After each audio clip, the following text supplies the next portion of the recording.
අලියතුන් කියන්නේ ලංකාවේ විශාල කතිකාවතකට ලක් වෙන මාතෘකාවක්. ඒ වගේම ලංකාවේ බොහෝ දෙනෙක් කතා කිරීමට කැමති මාතෘකාවක්. ඉතින් මේ මාතෘකාව ගැන කතා කිරීමේදී බොහෝ දෙනෙක් කතා බහට ලක් වෙන කොටසක් තමයි මෙන්න මේ අලියතුන්ගේ මංගලයයි සම්මත ලක්ෂණ කියන්නේ මොනවාද කියන එක. එහෙමත් නැතිනම් මේ පෙරහැර රාජකාරිය සඳහා සුදුසු අලියතුන් කවුද කියන එක සහ ඔවුන්ගේ අංග ලක්ෂණ. ඉතින් අද වීඩියෝ එකේ මං හිතුවා කතා කරන්න මෙන්න මේ අංග ලක්ෂණ මොනවාද කියන එක නිසියාකාර මූලාශ්‍ර ඇසුරෙන් සහ ඒ අංග ලක්ෂණවල ಗುಣ සහ අගුණ මෙම අලියතුන්ගේ මංගල ලක්ෂණ පිළිබඳ සාකච්ඡා කිරීමේදී බොහෝ දෙනෙක් පාවිච්චි කරන වචනයක් තමයි මෙන්න මේ හත් පොළයෝ කියන වචනය. මොකද්ද මේ හත් පොළයෝ කියන්නේ? සාමාන්‍යයෙන් අලියෙක්ගේ ඇතෙක්ගේ භූමි ස්පර්ශ වන අංග ලක්ෂණ කිහිපයක් තියෙනවා. අංග කිහිපයක් තියෙනවා. අංගෝපාංග කිහිපයක් තියෙනවා. ඉතින් මේ අංගෝපාංග 7කින් භූමි ස්පර්ශ කරන සත්වයින්ට හත් පොළයෝ කියන වචනය භාවිතා කරනවා. ඒ වගේම අපේ විශ්වාසයක් තියෙනවා එවැනි සතුන් පෙරහැර සංස්කෘතියට භාවිතා කිරීමට ඉතාමත් යෝග්‍ය බව. ඉතින් මේ හත් පොළයන්ගේ භූමි ස්පර්ශ වන ස්ථාන 7 තමයි සතරපා, කෝෂය, වලිගය සහ හොඩවැල. ඉතින් මේ ස්ථාන 7ම භූමි ස්පර්ශ වන සතුන්ට පමණයි අපි හත් පොළයෝ ලෙස ආමන්ත්‍රණය කරන්නේ. තවත් මංගල කාරණායයි සම්මත සහ සැලකෙන ලක්ෂණ කිහිපයක් තියෙනවා. ඉතින් ඒ අතරට අලියෙක්ගේ ඇතෙක්ගේ පළල් කන්පෙති යුගලය සාමාන්‍යයෙන් විශ්වාසය තියෙන මෙන්න මේ කන්පෙති යුගලය හිසෙහි බෝපත නැත්නම් අපි බුබුල කියලා හඳුන්වන ස්ථානයේ ස්පර්ශ වනවා නම් අන්න ඒක මංගල ලක්ෂණයක් විදිහට. ඊට පස්සේ අපිට කතා කරන්න පුළුවන් මෙන්න මේ කොදුනාරටිය නැත්නම් අලි විවහාරය අපි පාවිච්චි කරන්නේ වචනය ආසනය කියලා. මෙන්න මේ ස්ථානයත් මනාව වතපුටුව බැදීමට සුදුසු ආකාරයෙන් පිහිටා තිබීමත් තවත් එක් මංගල ලක්ෂණයක්. මීට අමතරව අපිට කියන්න පුළුවන් නියපොතු වල පිහිටීම. නියපොතු 18ක් 20ක් වගේ තියෙනවා නම් බොහෝ දෙනෙක්ගේ විශ්වාසය මේ හස්තිය වාසනාවන්ත හස්තියෙක් එහෙම නැත්නම් මංගල කුලයේ හස්තියෙක් කියන එක. මීට අමතරව අපිට ගන්න පුළුවන් මෙන්න මේ කුංචනාදය කියන එක. බොහෝ වලින්ගේ කුංචනාදය එක සමාන නැහැ. ඒ කුංචනාද අතුරින් මනා ප්‍රතාපවත් සහ මිහිරි කුංචනාද ඇති හස්තීන් අපිට හඳුන්වන්න පුළුවන් මෙන්න මේ මංගල හස්තීන් විදිහට.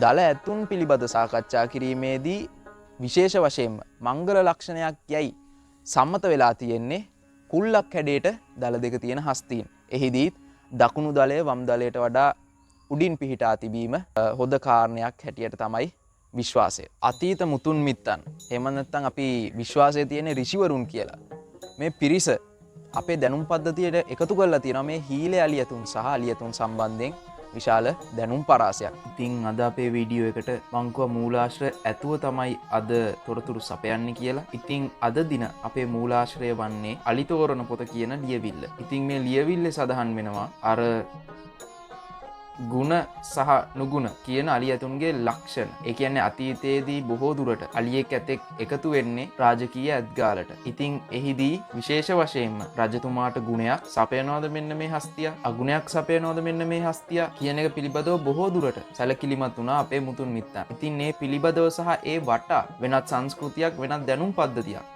ගෙතිලා තියෙනවා. ඉතින් ඒ දැනුම් පද්ධතිය ඇසුරෙන් තමයි මෙන්න මේ මුතුන් මිත්තන් මේ පිළිබඳව රචනා කරලා තියෙන්නේ. ඉතින් ඒ පිළිබඳව අපි කතා කරොත් ගුණ කියන කොටසට ඒ කියන්නේ හාම්පුතාට නැත්නම් දැන් හාම්පුතෙක් වුණාට ඒ කාලේ රජතුමාට ගුණ ගේන ලක්ෂණ කිහිපයක් මේ විදිහට අපිට හඳුන්වන්න පුළුවන්. 18ක් 20ක් පමණ සිනිඳු නියපොතු ඇති. මෙහිදී නියපොතු 20ක් විදිහට හඳුන්වන්නේ ඉදිරියේ පාද දෙක අපි අත් දෙක කියලා හඳුන්වන්නේ. ඉතින් අත් දෙකේ සහ පිටුපස පාදකේ නියපොතු 5 බැගින් තියෙන සතුන් නියපොතු 20ක් සහිත වෙනවා. ඒ වගේම නියපොතු 18ක් සහිත සතුන්ට ඉදිරි අත් දෙකේ නියපොතු 5 බැගිනුත් පසුපස පාද දෙකේ නියපොතු 4 බැගිනුත් පිහිටලා තියෙනවා. ඉතින් ඒකත් යම් හොඳ ලක්ෂණයක් කියලා අපිට හඳුන්වන්න පුළුවන් මේ ලියවිලේ තියෙන විදිහට. දික් වූ සොඩ ඇති, දොබ මල්වන් ඇස් ඇති, ඍජුහා දීර්ඝ වූ කේශ ඇති හස්තීන් රාජෝත්තමය නුඹ වහන්සේට අභිවෘද්ධිය කරන්නාහු. ඒ කියන්නේ රජතුමාගේ අභිවෘද්ධිය වර්ධනය කරනවයි කියන එක. රත් පැහැති වූ මුඛයෙන් යුක්ත වන ගේ කුරුළුවන් ඇස් ඇති, මහත් වූ කුම්බස්තල ඇති, පළල් වූ කන් පෙති ඇති, උත්තම හස්ති වූ රාජෝත්තමය නුඹ වහන්සේට කීර්තිය දෙන්නාහු. අපි කලින් සඳහන් කරපු ලක්ෂණ වල තිබ්බේ රාජෝත්තමය නුඹ වහන්සේට අභිවෘද්ධිය කරන්නාහු. මෙතනදී තියෙන්නේ රාජෝත්තමය නුඹ වහන්සේට කීර්තිය දෙන්නාහු. කීර්තිය වැඩි වෙනවා කියලා කියන්නේ මේ වගේ ලක්ෂණ තියෙන හස්තියෙක් රජ කෙනෙක්ගේ ඇත්ගාලක ඇත්පන්තියක හිටියොත්. මීට අමතරව තවත් සඳහන් කරලා තියෙනවා විවිධ ලක්ෂණ. ඒ ලක්ෂණ වලට අනුව රජතුමාගේ ආසනයට සුදුසුයි, මංගල රථය විදිහට සුදුසුයි, ඒ වගේම රජතුමාගේ ආයුෂ වර්ධනය පිණිස සුදුසුයි වගේ විවිධ ගුණ රජතුමාට ඇතිවන ආකාරයට හස්තීන් තෝරගන්න විදිහ මේ විදිහට අපේ පුරාණ ඍෂිවරු මුතුන් මිත්තන් සඳහන් කරලා තියෙනවා. යහපත් ලක්ෂණ එහෙම නැත්නම් රජතුමාට ගුණ දෙන ලක්ෂණ පිළිබඳ එසේ සාකච්ඡා කරලා ඉවර වෙද්දී එහා පැත්තෙන් අපිට තියෙනවා අගුණ ගෙනෙන ලක්ෂණ එහෙම නැත්නම් රජතුමාට යම් අකටයුතුකම් සඳහා හේතු වන අංග ලක්ෂණ. ඉතින් මේ පිළිබඳව අපිට මේ විදිහට සාකච්ඡා කරන්න පුළුවන්.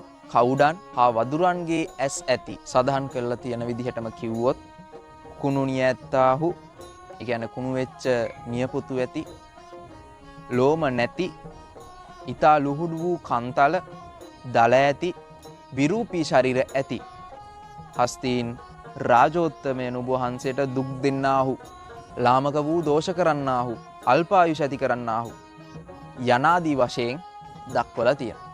මෙම කරුණු පිළිබඳ විශ්වාස කිරීම, බැහැර කිරීම ඔබ සතු කාරණයක්. නමුත් ඔබ දැනගත යුතුයි මෙවැනි දැනුම් පද්ධතියක් අප සතු බව, අප සංස්කෘතිය සතු බව.